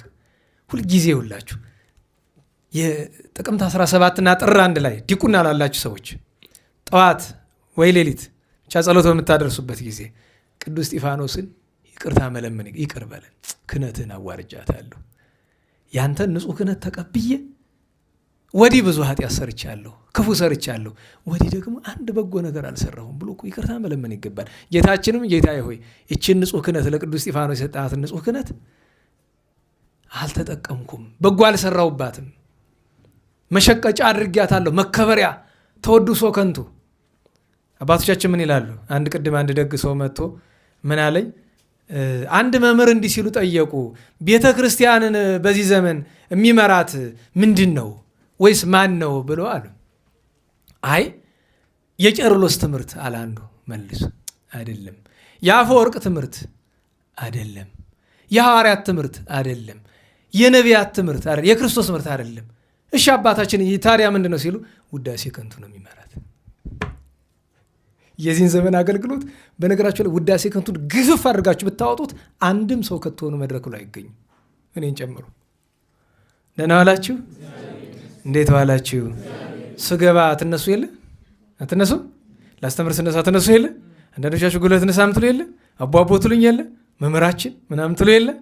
ይሄ ሁሉ ቢቀር ማስተምር ይመስላችኋል? እንጃ አይመስለኝም። እስቲ ሞክሩትና አቀጠልኩ እውነትም እንዲያው ሰው እየሆንኩ ነው ማለት ነው። ይሁን ውዳሴ ከንቱን በሙሉ ግፍፍ አድርጋችሁ ራቁቴን ብታስቀሩኝ እዚያ በኋላ ቀጠልኩ እውነትም እንዲያው ሰው እየሆንኩ ነው። መምህርነቱን ተውት፣ እንዲያው ሰው እየሆንኩ ነው ማለት ነው። ውዳሴ ከንቱን የማይሻ ሰው ፈልጋችሁ ካገኛችሁ ቅዱስ ነው፣ እሱ ቅዱስ ነው። ምንም ሌላ አማርኛ የለውም፣ ቅዱስ ነው። ግን አልቦ እገሌ ያልልም በዚህ ዘመን አሉ የሚባሉትን ሞክሬያቸው አውቃለሁ። እሳቸውን አይደለም በዙሪያ ጥምጥም የሆነ ነገር ተነግሩ ፊታቸው ላይ የተለዋወጠ ችግር ነው። አልፈርድም። እኔ ጋ ያ ምን አለት በሚሊዮን እጥፍ ሊኖር ይችላል ያ ችግር። አትንኩኝ የሚባል ሆሊውድ አክተር የምታውቀዋላችሁ አይደለም? እንደዛ ነው አይደል? ማንኛችንም በዚህ ዘመን ያለን አትንኩ። ቅድም እኮ ይኸውላችሁ አሁን ይኸውላችሁ ትርጓሜ መጣላችሁ። ልባቸው ተናደደ አይደል ሲወቀሱ? እንደዚህ እኮ ነው። ይሄ ነው ውዳሴ ከንቱ ፍለጋ ነው። ወደ ጉዳያችን እንመለስ። እንዴት ዋላችሁ? እና አባ ዮሐንስ ከማና ረዳቸው እንዲህ ያሉ ነበሩ። የሁሉም በረከት ይደርብን። በ26 እናታችን ቅድስት አንስጣስያ አረመኔ አጋብተዋት ድንግልናዋን ጠበቃ መጨረሻስ ጌታዬ ኧረ ሸክፈው ብላ ለመነቻር ቀሰፈው። ታዲያስ ሲበዛ እኮ አለ። እውነቴን ነው። ቀን አለ በነገራችሁ ላይ የሆነ ቀን አለ። አንድ ቀን ቀኑ ሲደርስ ካሜራ ምንም በሌለበት አንድ የምንጸልየው ጸሎት አለ። አንድ የምንጸልየው ጸሎት እግዚኦ ይትጸመመኒ አለ። የምታቆጣቁታላችሁ ዲያቆናት አለ። እንደዛ የምንጸልይባቸው ሰዎች ይኖራሉ። የምንጸልይላቸው ሰዎች እንዳሉ አንድ ቀን ደግሞ የምንጸልይባቸው ሰዎች ይኖራሉ። እግዚኦ ይትጸመመኒ ስእለትየ እስመ አፈ አማጺ ወአፈ ኃጥእ፣ ወይም በሌላ እስመ አፈ አማጺ ወአፈ ኃጥእ አብቀው ላይሌ። አለ አንዳንድ ጊዜ እንዲያውና ኋላ መጨረሻ በእሳት አቃጥለውን የገደሏት በሰማዕትነት ከነድንግልና ነው። ታዲያ አግብታ እስከነድንግልና አይገርም አልኩ። ከአረመኔ አልደመርም ብለ እናታችን ቅድስት ዮልያና ራሱን በገመድ ዘቅዝቆ አስሮ እድሜ ዘመኑን ይጸልይ የነበረው አባ አቦሊ እነዚህ ሁሉ ዓመታዊ ባላቸው ነበር። ታኅሳስ 27 ታላቁ ጻድቅ አባ በጉ ታኅሳስ 27 የገጠመኝ ልንገራችሁ። የእግዚአብሔር ስራ ነው፣ ይገርመኛል። እንዴት ዋላችሁ? የአባ በጉ ነገር እረፍት ነሳኝ። በጠዋት በቃ እንደ ጸሎት ማድረግ ሁሉ አቃተኝ። እንዲህ ስለሳቸው ሳትናገር ከዋልክ ችግር ነው የሚል ስለሳቸውና ቆላ ድባ ስለተፈጸመው ነገር 2-3 ነገር ልናገር ብዬ በቴሌግራም ቀጥታ ስርጭት ገባና ቪዲዮውን ኦን አድርጌዋለሁ። በጣም እርግጠኛ ነኝ 100%። ኦዲዮንም ማይኩንም ኦን አድርጌዋለሁ። ያን ሁሉ ሳስተምር በቀጥታ ስርጭት ስሰብክ ምናምን ቆይቼ ትምህርቱን ጨረስኩ። ሴቭ ተደረገ። ባየው ያን ሁሉ ሰዓት ሲያዩኝ ለነበሩ ሰዎች በሙሉ ድምፅ የለው ምስል የለው። እነሱ ካሁን ይጀምር እያሉ ዝም ብሎ ጨለማ ነገር ነው የሚያውለክ። እኔ አይ ምን ችግር አለ ሴቭ የተደረገው አለ እሱን እለቅላቸው። ሴቭ የተደረገውን ስከፍተው ድምፅ የለውም ምስል የለውም። ሱሩ ባዶ ነገር ዝክረ ቅዱሳን ፎቶ አለው የሎጎ ማለት ነው። እነሱን ይቅርታ ጠይቄ ፈቃድ ከሆነ መልሳለሁ ብዬ ነበረ። ኋላ ፈጣሪ ለምንድን ነው ስለ አባ በግዑ ዛሬ እንዲያው ብንነጋገር መልእክትም ነበረ እንዲያው ከእግዚአብሔር በአባቶቻችን ዘንድ የመጣ እሱ በዚህ በቆላ ድባ የተደረገውም ነገር ላይ እውነቱ እንዲህ ነው ብዬ ነበር የተናገርኩና ኋላ ትዝ ቢለኝ የሆነ ነገር ነበረ ከቀናት በፊትና ዝርዝሩ ያስፈልጋችሁ በዛ ምክንያት ነው። ኋላ ታዲያ እንዲህ ከሆነ መጀመሪያውን እንዳልናገር ማታረገኝ ብዬ ነበረ በልቤ። ትዝ ሲለኝ በረከቱስ አስተምሬያለሁ። ማን እንደሰማኝ ባላውቅም እኔ አስተምሬያለሁ። በቃ አስተምሬያለሁ። እኔ ማን ይስማው ማን አይስማው እኔ እንግዲህ እግዚአብሔር ያውቃል። እንግዲህ እና አንዳንድ ጊዜ በረከት ጎዳናው ብዙ ነው። እንዲህም አለ አንዳንድ ጊዜ እኮ አለ አይደል? እና አባታችን አባ በግዑ ባጭር አገር ያጠፉ ቤተ አምሃራ ዛሬ ወሎ የሚባለው አካባቢ የነበሩ ሽፍታ ናቸው። ቋንጃ የሚቆርጡ ሰው የሚገሉ እና አንድ ቀን በጉልበት በመመካት ማን ይከለክለኛል ብለው ቤተክርስቲያን ገቡና አቁርቡኝ አሉ። አንዱ ቄስ ና ብሎ ገቶ ይዟቸው ሄደ። እስከ መቼ ነው አመፀኛ የምትሆን? ንስሐ አትገባም? በጣም ተቆጣ። ሌላ ሰው እንደዚህ ቢል እኮ ያ ሽፍታ አንገቱን ቆርጦ መሄድ ነው፣ ሌላ ነገር የለው። ኋላ ድንግጥ አለ። ድንግጥ እንዳለ ሲያዩ ካህኑ ምን አሉ? ሁለት ነገር አሉት። አንድ አንተ በዓለም ታሪክ ከነበሩ ባለንስሐ ቅዱሳን አንዱ ትሆናለህ። ዛሬ በእኔ ፈቃድ ቆርበን የምትሄድ ብሎ አቆረቡት። ያለ ንስሐ ያለ ምን ማለት ነው? አቆረቡት። ሄዳሉት። እቤቱ ገባ፣ ራሱን ወቀሰ፣ ቤቱን ትቶ ወጣ። ሐይቅ እስጢፋኖስ ገባ፣ አቡነ ኢየሱስን አገኛቸው። ከዚያች ቀን ጀምሮ የጀመረው ገድል መገለጫው አንድ ነው። እሱም ምንድን ነው? እጁን እግሩን በሰንሰለት ታሰረ። ውሃ የሚባል ከመጠጣት ራሱን አቀበ። መጀመሪያ ለ5 ወር፣ ኋላ ግን ለ7 ዓመት። ከ7 ዓመት በኋላ አባቶች ሲጎበኙት ስጋው አልቆ ቆዳው ከአጥንቱ ተጣውኮ አይደለም፣ አጥንቱ በላይ ወጥቶ ነበር። ጠቅላላ የሰውነቱ አጥንት እንደ ሕፃን ይድሃል እንጂ መራመድም መንቀሳቀስም አይችልም ነበር። ጉሮሮ ሁሉ ተዘግቶ ነበር። ቅዱስ ሚካኤል ከገነት ቅጠላ መጥቶ ጠባ ያደረገለት። እመቤታችን መጣ፣ ወዳጅ አይዞ አንተ ደስ ይለኛል። እና የዚያን ቀን ለሰው ልናገረው የፈለግኩት ነገር በጣም እየጮሁ ሲያለቅሱ ደቀ መዝሙራቸው ሰማና አባ ምን ሆን ካላቸው ልጄናንማ ያየሁትን ልንገር አሉ። የእግዚአብሔር መልአክ ወደ ሰማይ ወሰደኝ። 2 ነገር ሰማው። በገነት ያሉ ጻድቃንና በሲኦል ያሉ ኃጥአን ሲለምኑ ሰማው። በገነት ያሉ ጻድቃን ጌታ ሆይ መምጣትህ ምነው ረፈደ፣ ቶሎናና ዋጋችን ስጠን ሲሉ፣ ይሄን የሰሙ በሲኦል ያሉት ጮሁ፣ ጌታ ሆይ ጥቂት ቆይ ገሃነም እንዳጥለን እያሉ። እና እኔ ያለቀስኩ ለምን ብዙ ኃጢአት ሰርቻለሁና ቶሎ ቢመጣና እሳት ውስጥ ቢከተኝስ ብዬ ፈርቼ ብለዋል። ጌታችን ግን ቃል ኪዳን ሰጥቷቸዋል። ብዙ ድንቅ ድንቅ ታምራት አድርገዋል። እና አባታችን አባ በግዑ ኢትዮጵያዊ ጻድቅ በዚህ የተደነቁ ናቸው። ያን ቀን ታላላቅ ቅዱሳን አብሳዲ፣ አላኒቆስ ደጋግ ሰማዕታት ናቸው። እና አባ ፊልጶስም ነበሩ ከቸሮ መድኃኔዓለም በዓል ጋር ማለት ነው። እንዴት ዋላችሁ? እና የንስሐ ዕድልን የተጠቀሙ ቅዱሳን እንዲህ ናቸው። በ28 ገና ነው የጌታ የልደቱ መታሰቢያ። አማኑኤል ነው ጌታችን መድኃኒታችን ኢየሱስ ክርስቶስ አማኑኤል ከሁለት አካል አንድ አካል ከሁለት ባህሪ አንድ ባህሪ። አማኑኤል ማለት እግዚአብሔር ምስሌነ እግዚአብሔር ከኛ ጋር ነው፣ ስጋችን ተዋሂዶ አምላክ ወሰብ እግዚ ወገብር መሆኑን የሚገልጥ ስም ነው። እመቤታችን ቀድሞ መንፈስ ቅዱስ በአፈ ኢሳይያስ እንደተናገረ ያወጣችለት ስም ነው። በዓለ አማኑኤል ይባላል። በዓለ ማርያም ድንግል ይባላል። እግዝእትነ ማርያም መድኃኒታችን በድንግልና ጽንሳ በድንግልና መውለዷ የሚዘከርበት በዓል ነው። ቅዱስ ጳውሎስና 174 ማህበረተኞች ይዛን ቀን ነበሩ። በ29 ጌታችን ልደት ነው ተነጋግረናል። በአጭርም ቢሆን እግዝእትነ ማርያም ወላዲተ አምላክ እናስባለን። በዓለ ድንግል ነው። ከ33ቱ በዓላት አንዱ እሱ ነው። እንደገና ከቅዱሳን ወገን ብዙ ቅዱሳን ልደታቸው ነው እና አቡነ ገብረ መንፈስ ቅዱስ፣ እናታችን ፍቅርተ ክርስቶስ፣ ጻድቃን አብርሃ ወአጽብሃ፣ ቅዱስ ላሊበላ፣ አቡነ አብሳዲ የመጉናው ደብረ ሞጊና፣ እንደዚሁም ቅዱስ ኢያሱ ወልደ ነዌ፣ ቅዱስ አቃሪዎስ ሰውነቱ ቆስሎ ታሞበት የጌታችን ስዕል በረቂቅ ስልጣኑ ተስሎ ተልኮለት ያንን አሽቶ የዳነ በጌታችን ያመነ ነው። ቅዱስ ቆሪል ገመላዊ ግመሎቹ እንኳ መንፈሳዊ የነበሩለት ደግ ሰው ነው። ሰማዕታተ አክሚም ዛሬ እናወሳቸዋለን። በአንድ ስንደርስ ያን ቀን ነበሩ ዓመታዊ በዓላቸው። በ30 አባ ዮሐንስ አበምኔት ደገኛ ቅዱስ አበምኔት በደብረ አባ መቃርስ ከተሾሙ ቅዱሳን መካከል አንደኛውና ትልቁ እሱ ነው። አረማውያን ወስደው አስረው ብዙ አሰቃይተውታል። ብዙ ታምራት አድርጓል። ፍጹምነት ደረጃ ደርሶ እንኳን እሱ ከጨርቁ እንደ ቅዱስ ጳውሎስ ከጨርቁ እየቆረጡ እየወሰዱ ድውያንን ይፈውሱበት የነበረ ነው። ሁለተኛው አባ ዮሐንስ ብፁዓዊ የሚባለው ነው። ሴታ ላይም ብሎ የአንድ መኮንን ሚስት ግን አገናኘኝ እያለች ባሏን፣ እሷ እኮ ስለ ፍቅር ነው አላ በጣም ስታስቸግር አባ ዮሐንስ ምን አለ? ችግር የለውም በረቂቅ ስልጣን እግዚአብሔር እኔ አናገራታለሁ ብሎ በራእይ ሄደ።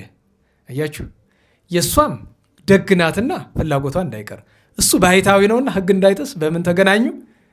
እንዴት ባላችሁ? በራእይ ተገናኙ። ምን አለ? ትራዬ ዘተመነይኪ ገጽየ ከንቶ ሚሊተ ወለኪ ብሲቶ አለ ይባላል። ምን አላት? ሂዱ እኔ ያስገርመኛል። ቅድም ብያቸዋለሁ። ውዳሴ ከንቱ የማይሻ ሰው ቅዱስ ነው አላልኳችሁም? ንገሩኝ። ምን አላት? እኔ ነቢይ አይደለሁ ጻድቅ አይደለሁ፣ ለምንድን ነው እኔን ማየት ይፈልግሽ? እኔ ነገራችሁ ከሚያሳዝን ነገር መካከል አንደኛው ለንጽጽር አይደለም፣ ይህን አሁን የተናገርኩት እናቆየውና አንዳንድ ሰዎች ችግር ያለባቸው ይመስለኛል። ለምሳሌ ሰዎች ይመጡና በር ያንኳኳሉ። ስከፍትላቸው ማነ እገሌ ነኝ፣ ምን ፈልግ? ጥያቄ ልጠይቅ ፈልግ። የት ነው የምትኖር? አይ ጎጃም ነው። ለሌላ ስራ መጥተህ ነው? አይደለም፣ ጥያቄ ለመጠየቅ ነው የመጣው። ደግሞ አንዱ ከየት ነው የመጣ? ከአዲስ አበባ። አንዱ ከድሬዳዋ። የሚገርማችሁ ነገር ከጅግጅጋ ላይ ደግሞ አንዱ። ይሄ እብደት ነው። ጥያቄ መጠየቁ አይደለም ችግሩ። እንኳን እንደኔ ያለውን ትቢያ ይቅርና እንደኔ እንታ ሊቀ ሊቃውንት ያሉትንም ለመጠየቅ ቢሆን የመጨረሻ አማራጭ ሰው ፈልጎ መልስ ያጣ ነው። በዚያው ሀገር ያሉ መምህራንን መጠየቅ እኮ ይገባል። ይሄ ሁሉ ታልፎ ሲመጣ አስተማሪ የለም በዚህ ሁሉ እና እኔ ይሄ ችግር ይመስለኛል፣ ጥሩ ነገር አይመስለኝም። ከዛ ውጭ እናንተ በራሳችሁ እኔ በዚህ አጋጣሚ ለራሴ የሚጠቅም መልእክት ላስተላልፍ። ለምንድን ነው የነፍስ አባቶቻችሁ እያሉ እየመጣችሁ እዚህ የምትጠይቁ? ለምንድን ነው ሌሎች መምህራንን የማትጠይቁ? ወረዳ ገባን። እኔም አንዳንድ ቀን እነዚህ ሰዎች አበል ከፍለውኛል፣ በየወሩ ደሞዝ የሚቆርጡልኝ እነሱ ናቸው፣ ግድ የበላት እሱ ስለሆነ እሱ ይመልሳት ብለው ነው። እንደዛ ብዬ እኮ አስባለሁ። ይገርመኛል። አሁን ይሄ በእውነቱ እውነቴ ነው፣ ጥሩ ስላለን ነው። ለራሴ ረፍት ፍለጋ ብቻ አይደለም ነገሩ፣ ነውር አይደለ። አብዛኛው አስተማሪ እኮ ከእኔ የተሻለ ነው፣ በ100% እርግጠኛ ሆኜ የምነግራችሁ። ምናልባት ግልጽ አልነግሯችሁ ካለ የሚሸፋፍኑባችሁ ነገር ካለ አንዳንዱ ነገር ጨከን ብሎ ለመነጋገር ሊያስፈልግ ይችላል። አለ አይደል? ጨከን ብሎ ለመነጋገር ሀቁን ከሆነ አንዱ ሰው እየመጣና እንዲያው እባክህ ፍትሐ ነገሥት ጥያቄ ነው። ምንድን ነው? ወንድሜ ቄስ ነው እና አዝመራ ሲጠብቅ ባርቆበት ሰው ገደለ፣ ክህነት አለው የለውም ብሎ የገጠሩ ሰው የዋህ አይደል? በነገራችሁ ላይ እና እኔ ምን አልኩት መሰላችሁ? ሂድ የፍትሐ ነገሥት መምህራን ተነጋገር። እኔ መልሱን አልነግርህም፣ ሂድና ወይ የፍትሐ ነገሥት መምህራን ወይ ጳጳስ ተነጋገር ብያልኩት። አንተ ንገረኝ ዝም ብላል ይቅረብ ብያልኩት። አንተ ንገረኝ። አይ ወንድሜ ክህነቱ የፈረሰ ሲገድል አይደለም፣ ጥይቱን የያዘው ቀን ክህነት የለውም። እዛ በኋላ ደህና ዋላችሁ። ጥይት የታጠቀ ቀን ዲያቆንም ቄስም የታጠቀ ቀን ክህነት የለውም። ከዛ በኋላ ይህን ማወቅ አለባችሁ። የታጠቀ ቀን ነፍሰ ገዳይ ነው፣ ክህነት የለውም። እንዲህ ነውር አይደለ? ልንገራችሁ፣ በዚህ በቆላ የተደረገ ነገር አንድ ካህን ደም አለበት፣ ታጥቆ ተጠንቅቆ ነው ቤቱ የሚኖር። አንዲት ለምርቃት ነው ለምን የደረሰች ሴት ልጅ አለችው። በጨለማ ድምፅ ሳታሰማ ብታገባ ግንባሯን አላት፣ ሞተች። እንግዲህ አሁን ይኑር አይኑር ሰውየው አላውቅም። እኔ እዚያ አካባቢ የሚኖር ሰው ነገር የገዛ ልጁን ካህን ቄስ የገዛ ልጁን በጥይት ግንባሯን ማለት ነው። ምን ሊያረጉት ነው? ደም አለብኝ። ክህነቱን ተዋ መጀመሪያ ነውር አይደለ? እና አንዳንድ ሰው እንደዚህ ያለ ጨከን ያለ መልስ እንዲያውም ያለ የሚያስፈልገው እንዲያው ዙሪያ ጥምጥም ለሌለው ነገር ሲሆን ነው። እግዚአብሔር መድኃኔዓለም ይማረን። ለሁሉም አባታችን አባ ዮሐንስ ብፁዓዊ እንደዚህ አድርጎ በራእይ እና ነቢይ አይደለው ጻድቅ አለ ምን ትፈልጊያለሽ ከኔ ብሎ አላት። እሱ ስለ ትሕትና ነው፣ ቅዱስ ነው እሱ። አባ ዘካርያስ ገዳማዊ ዓመታዊ በዓሉ ነበር። ቅዱሳን ሕፃናትን ኢትዮጵያ የምናከብር ታኅሳስ 30 ነው። ሄሮድስ የፈጃቸውን ማለት ነው። ኮሪዮን፣ ፊልሞና፣ አርባ ሐራ የዚያን ቀን ናቸው። ዛሬ ሰዓቱን እንጨርስ። ዛሬ አንድ ነው። ቅዱስ እስጢፋኖስ አለ። እሱና ቆይና የጀመርነው ርዕስ ስላለ ቅዱስ ለውንዲዮስ ሰማዕቱ፣ አባ መቃርስ ሊቀ ጳጳሳት፣ ኢትዮጵያዊ ጻድቅ አባ ዮሐንስ ከማ። አባ ዮሐንስ ከማን ለምልክት እንዲሆናቸው ብዙ ቅዱሳንን የወለዱ የደብረ ሊባኖስ አበምኔት ናቸው። ልዩ ምልክታቸውን ግን ገድለ ተክለ ሃይማኖት ታውቃላችሁ? እሳቸው ናቸው የጻፉት እንድታውቁት። አቡነ ተክለ ሃይማኖት ተገልጸው ነው ያጻፏቸው። ለምን? በአባ ዮሐንስ ከማና በአቡነ ተክለ ሃይማኖት መካከል የ100 ዓመት ልዩነት ያለ። ስለዚህ የ100 ዓመት ልዩነት ስላለ ታሪክ እንዳይዛባ ራሳቸው አቡነ ተክለ ሃይማኖት ከሰማይ ወርደው ነው ያጻፏቸው እንድታውቁት። ታላቅ ቅዱስ ናቸው። ዛሬ ሰማዕታተ አክሚም ናቸው። እነ ዲዮስቆሮስ ሰከላቢዎስ እኩሉ ወገባቸውን የቆረጧቸው፣ እኩሉ ከራስ ከእግራቸው የሰነጠቋቸው 24 መነኮሳት ዲዮስቆሮስ፣ ሰከላቢዎስ፣ ለዲያኖስ፣ ታድሮስ፣ ጳውሎስ፣ ሌሎቹም አባ ብኑድያስ ቅዱሳን ከ8400 በላይ ክርስቲያኖች በአንድ ቤተ ክርስቲያን ክብረ በዓል ውስጥ ቆመው ሳለ አርያኖስ መጥቶ ሁሉንም ሲገድላቸው ቤተ ክርስቲያኑ ጎድጎድ ያለ ስለነበረ ዙሪያ ገባው አጸዱ ደም ቤተ ክርስቲያኑ ሞልቶ አራጆች ወታደሮች ከጉልበታቸው ተነክረው ነበር ይላል። ከዚያ ወጥቶ 20 ክንድ ፈሰሰ ይላል። የሰማዕታት ግፍ ብዙ ነው። በተለይ ደግሞ ተመልካች የሌለው የሰማዕታት ግፍ ብዙ ነው። ትርፍ አንሄድም። ሰው ማስቀየም ትተናል። አናስቀየም። እስኪ ጥሩ ሰው እንሆን አንዳንድ ጊዜ አይመስላችሁም? እውነቴን ነው። አሁን ስታዩ እንዴት ነኝ? ደህና ነኝ አይደል? አላስቀይም፣ አልናገር። አንተ እንደዚህ በደል ካለ ይህን አይደለም የሚፈልጉት።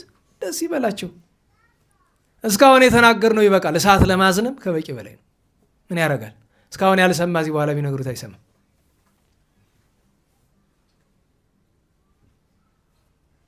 እና ለሁሉም የአክሚም ሰማዕታት ዛሬ ነው። የቅዱስ እስጢፋኖስን ነገር እንጨርስ።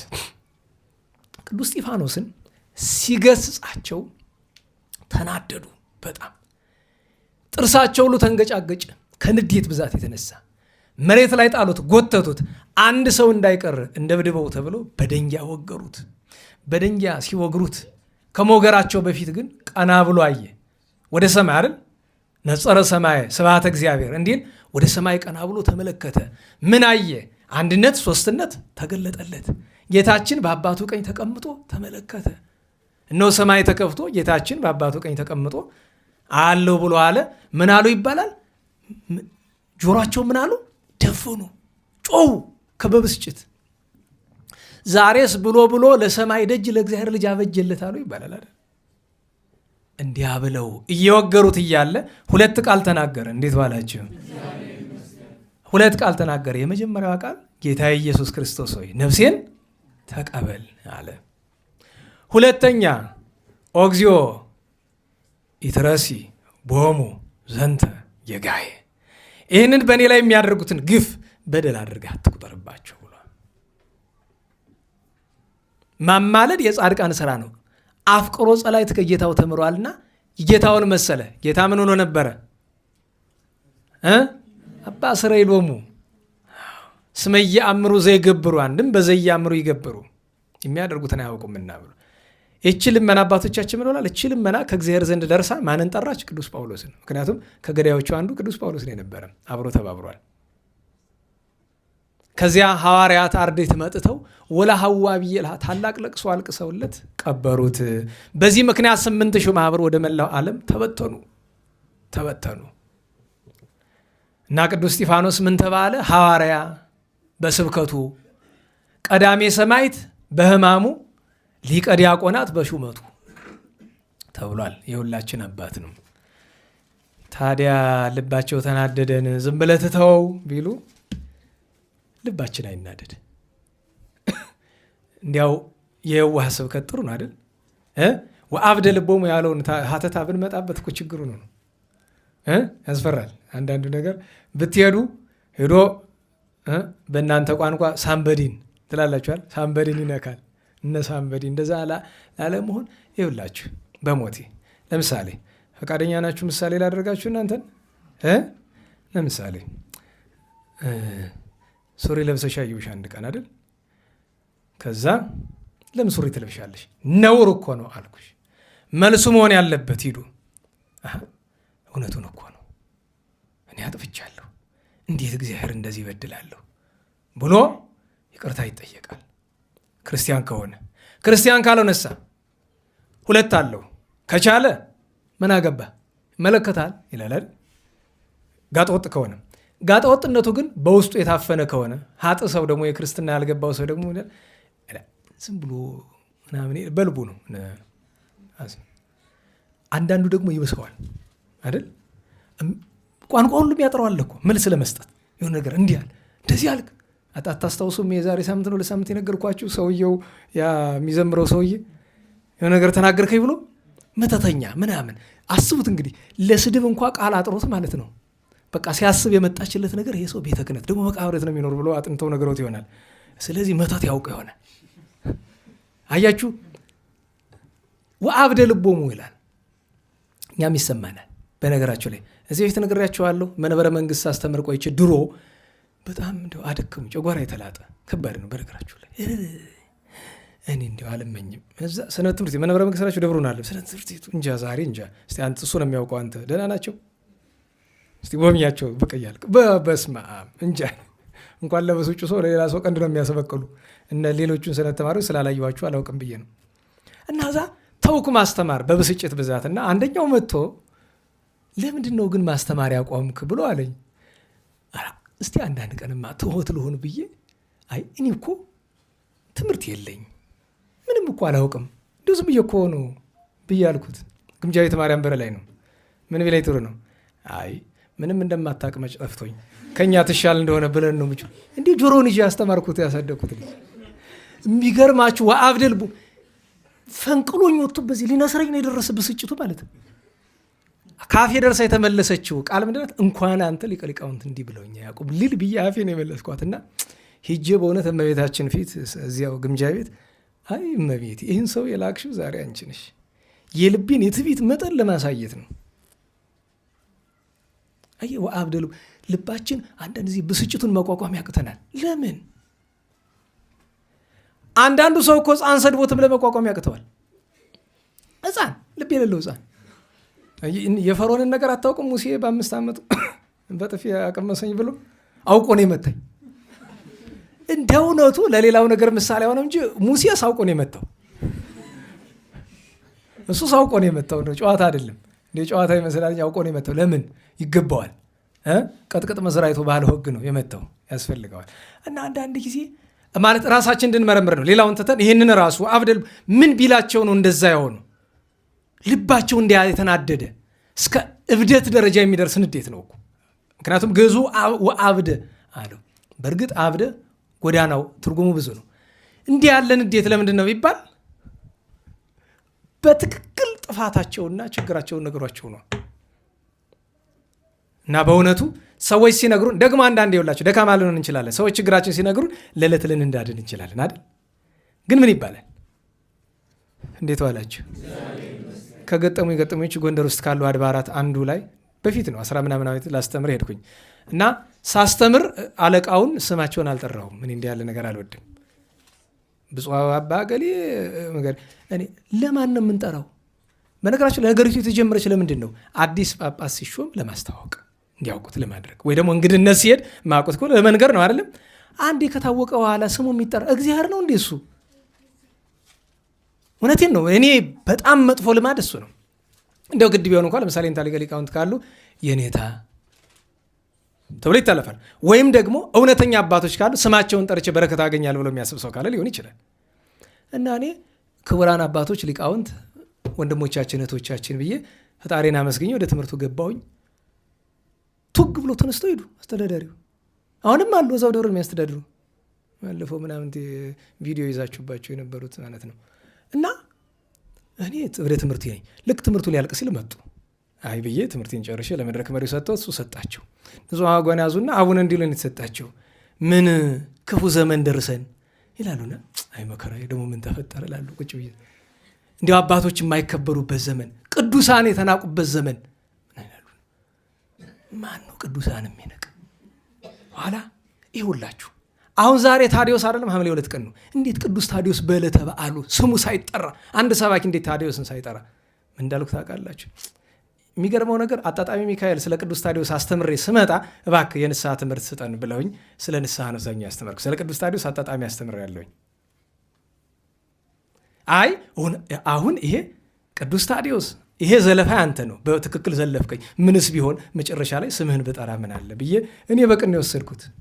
እየቆዩ አመጡት እንጂ የአባቶችን ስም መጥራት አክብሮ እስከዛ ድረስ ስለ ሰውየው አላቅም ነበረ። ታውቋቸዋላችሁ ሰውየው ማን እንደሆኑ? እኒህ ሰውዬ ጋኔን አድሮባቸዋል አልኩኝ። በቃ ቅድም ብያቸዋል። ሰው ቤተ ክርስቲያንን እያስተዳደራት ያለ በዚህ ዘመን ማን ነው አሉ አንድ መምህር አልኳችሁ። ውዳሴ ከንቱ በዚህ ዘመን። ከዛ እኒህ ሰውዬ እዚህ ደብር እስካሉ ድረስ አስተማሪ በለህ እንዳጠራኝ አስተባባሪውን ጠርቼ፣ ምክንያቱም ድጋሚ ብጠራኝ የእውነት ነው የምንጣላ።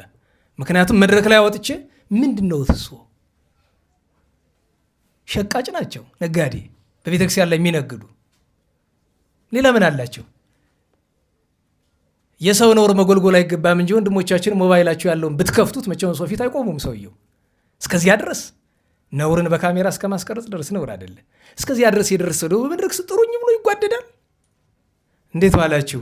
እንዲሁ ደህና ምን ይባላል? አንዳንድ አለ አይደለ? የኔ ቢጤ የሆነች እንዲሁ አደባባይ መልክ የሌላት ሴት እንዲሁ የእግዚአብሔር ፍጥረት ናት፣ ችግር የለውም ግን አደባባይ ካላወጣችሁኝ ብላ እሪ ትላለች። ውጡና ልትሰደብ ነው አስወጡኝና ነውር አይደለ? እና በእውነቱ አንዳንድ ጊዜ ግራን የሚገባኝ ሰውነን ብዙ ደካማ ነገር አለን። ነገር ግን ማረም ሲበዛ ይገለማል። እንኳን ውዳሴ ከንቱ ቤታችን ገብተን ራሳችን መውቀስ መማር አለብን። የክርስትና ወጉ ሰዎች ሲሰድቡን ስንሰማ እንኳን ባጠፋነው ነገር ባላጠፋነው ነገር ብንሰደብ ገብተን ምንድን ነው የምንል? ጌታዬ ሆይ ይህንንስ እኔ በማውቅ አላደረግኩት ይሆናል፣ ግን ሌላ የማላውቀው የበደልኩት ይኖራልና ይሄ ስድብ ይገባኛል። ይሄ ስድብ በሉ እስቲ ይገባኛል። አያችሁ ቅዱሳን እንኳ ተሰድበው ደስ ብሏቸዋል አይደለም? ማናቸው? አባ ጰላን ናቸው። አንተ አህያ ሲላቸው ኧረ ጌታዬ ኧረ ቀስ አድርገኝ አከበርከኝ በጣም ፈጣሪዋን የተሸከመችውን ይላሉ። አንተ ውሻ ይላቸዋል። ኧረ ከለብ ያምር ጊዜው ተብሏል። ኧረ ጌታውን ያውቃል፣ ለበጎ ነገር ተመስሏል። ኧረ ሌላ ፈል ይህን የሚሉት እኮ ለማናደድ እሱን አይደለም ከአንጀታቸው ነው። ለምን አህያ ሲላቸው በጣም ክብር ተሰማቸው። ኧረ ዘቅ አድርገኝ ትንሽ። ውሻ ሲሏቸውም እንደዚህ ክብር እና በእውነቱ ለዚያ ነው አንድ ግብፃዊ ጻድቅ ምን አሉ? እኔ ከሚያመሰግነኝ ጋር ከቶውኑ አልኖርም ከሚሰድበኝ ጋር እንጂ ብለዋል ይባላል። የሚያመሰግን ዋጋህን ነው የሚያጠፋብ እና ልባችን እስከሚናደድ ድረስ አንድረስ ነው። ከልቦና ንዴት ከአንደበት ሐሰት መድኃኔዓለም ይሰውረን። የቅዱስ እስጢፋኖስ የቅዱሳን ሁሉ በረከት ይደርብን። ከመከራ ሁሉ መድኃኒታችን ይሰውረን። የከርሞ ሰው ይበለን። ለብርሃነ ጥምቀቱም ያደርሰን። ለምስጋና እንነሳ።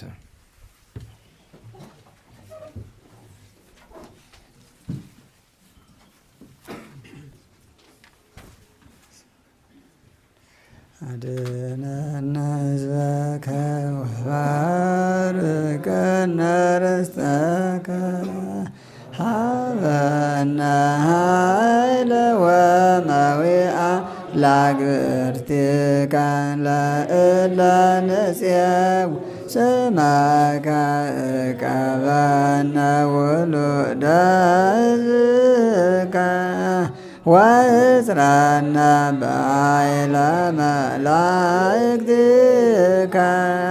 ወአጥራ በኩሉ ጊዜ በኩሉ ሰዓት በኃይለ መስቀልከ ረድአነ በመስቀልከ ቤዛነ በእንተ አብርሃም ፍቁርከ ወበእንተ ይስሐቅ ቁልኤከ ወበእንተ እስራኤል ቅዱስከ ተዘከር እግዚኦ ኪዳነከ ፍጡነ በአንጻሕለከ መሐርኪያነ ዘፈጠርከ ስራይ ኃጢአተ ሕዝብከ ወመሐር ተግባረከ እግዚኦ ታጥብአነ አሰረከ በእንተ ማርያም ወላዲትከ ወበእንተ ዮሐንስ መጥምቅከ ወበእንተ ኩሎሙ ቅዱሳንከ ረድአነ ወአጥራ በኃይለ መስቀልከ ይታስተብራነ እግዚኦ በቅድሜከ እግዝእትነ ነጽር አብየነ ጸለይ ለነ ለደቂቅኪ ወአድኅነነ እምኩሉ ምንዳቤ ወሐዘነ መዓልተ ምስሌነ ወሌሊተ መይቀልነ አንተ እግዚኦ ይትርሐቅ እምኔነ ሃሎ ምስሌነ ረዳየ ኮነነ ይትግድፋነ ወኢትመንነነ አምላከ ሰላም ተራዳነ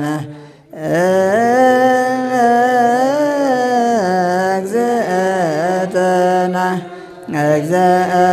እግዝእትነ ነጽር አብየነ ሰላመ ወልድኪ ያሉ ምስለነ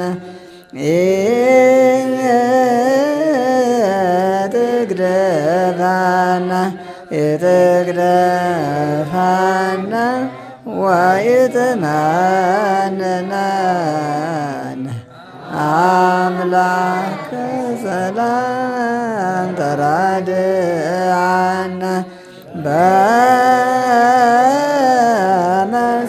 በመስቀልከ በመስቀልከ ባርከነ መርቆሬዎስ አበኩልነ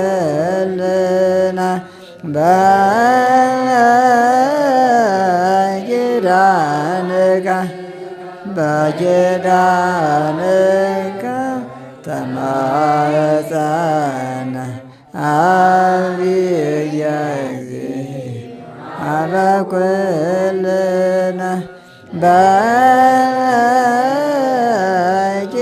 በኪዳንከ በኪዳንከ ተማፀነ ዕፀ መስቀል ሞገሰ ኩልነ በኪዳንኪ በኪዳንኪ ተማፀነ ወላዲተ አምላክ ቸሩ መድኃኔዓለም ፈጣሪያችን በሰላም ያዋለን አምላክ በሰላም ያሳድረን። ሀገራችን ቤተ ክርስቲያንን ከመከራው ይጠብቅልን። ወርሃ ጥርን የበረከት የአኮቴት የሰላም ያደርግልን። ከብርሃነ ጥምቀቱ በቸር ያድርሰን። ከመከራ ሥጋ ከመከራ ነፍስ ይሰውረን። የእመቤታችን ጣዕመ ፍቅሯን የቅዱስ እስጢፋኖስ የደጋጋ አባቶች እናቶቻችን ጸጋ በረከት ያሳድርብን። ከክፋት ከጥፋት ይሰውረን። መድኃኔዓለም ከለትኪት ከዘመነ መንሱት ከግራ ቁመት ከገሃነመ እሳት ከክፉ ሰው መድኃኔዓለም በቸርነቱ ያድነን። ሰላም በዋለን ቸርነቱ ሰላም ያሳድረን። ነፍሳተ ሙታንን ይማርልን። አቡነ ዘበሰማያት እንበል።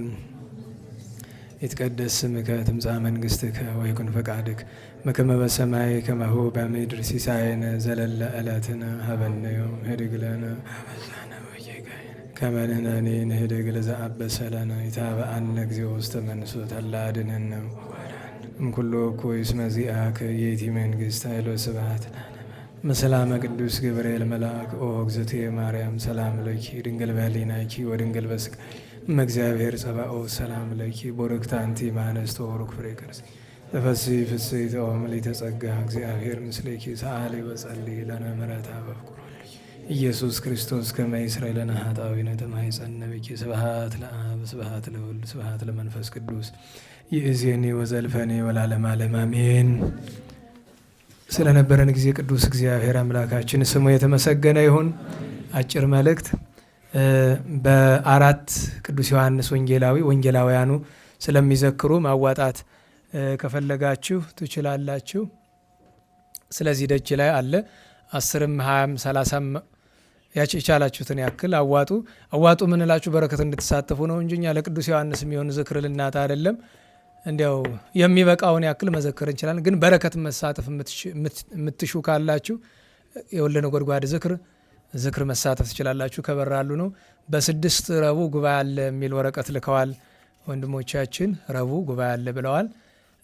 ከዚያ በተረፈ ባለፈው ያዘዝኳችሁ ነገር ነበር። የ4 ወንጌላውያን ስዕል ይሳል ተብሎ ተስሎ ሳንቲሙ ይኸው እስካሁን ድረስ ክፈሉ እንጂ እንዴት ያለ ነገር ነው። ይኸው ውል ልንገራችሁ፣ የተሳለበት ዋጋ 18,000 ብር ነው።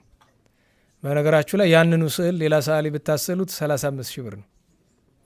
ግን እዚህ የራሳችን የጉባኤ ውስጥ ያለ ሰዓሊ ስለሆነ በግማሹ ነው እና ከዚህ ውስጥ ከ9,000 ብር በላይ ካዋጣችሁ ከከፈላችሁ የእናንተ ነው። ከዛ በታች ከሆነ ግን እኛ ከፍለን እንወስደዋለን ስዕሉን። ይህን ማወቅ አለባችሁ። ይሄ በቃ እነዚያ ነው። አልሰጣችሁም። ስዕሉን ወስጄ ሌላ ቦታ ነው የማስቀምጠው። ስለዚህ የዚህ ጉባኤ እንዲቀመጥላችሁ አዋጡ። በ4 ወንጌላውያን ያላችሁ አዋጡ። ግን ካላችሁ ነው፣ ከሌላችሁ የላችሁም ነው። ከሌላችሁ እንደሌላችሁ አሳውቃችሁ እዚህ ይቀመጣል ተከፍሎም ቢሆን።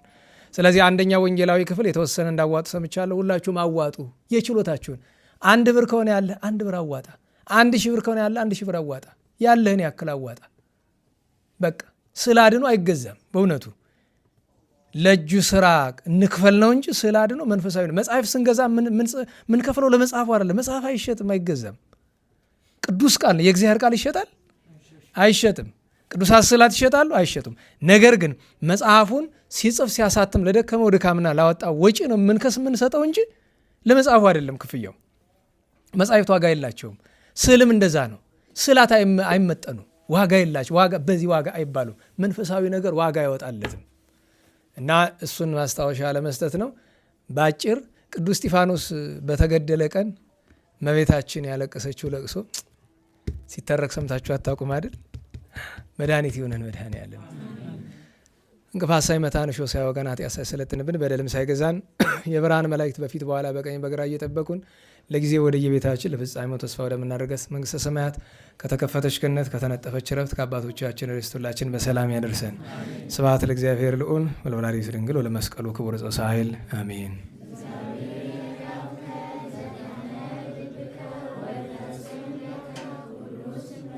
አሜን። ሰላም ይሰብሐ